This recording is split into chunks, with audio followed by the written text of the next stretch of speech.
तुमच्या घाटी लोकचा तर नॉनव्हेज शिवाय चालत नाही हा. भोसले साहेब, तुमचा ते सॅलरी डबल केला ना तरी मेंटेनन्स द्यायला तुम्हाला लोन काढायला लागेल. घ्या. गोसाले तुम्ही निघा. अहो पण हा वहिनी, काय प्रॉब्लेम नाही हा. ओके हा. बाय द वे वहिनी, चहा एकदम फर्स्ट क्लास झाला होता हा. येते हा. अहो चला गोसाली बेटा. Very very sorry.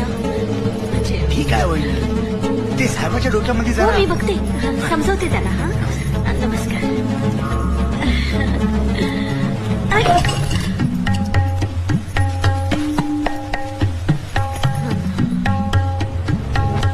किती छान प्रपोजल दिलं होतं गोसाली यांनी. तुम्ही मात्र त्यांच्याशी फक्त उडूस तुडूस करून बोललात. काय मेले ठेवलंय का या बंगल्यात?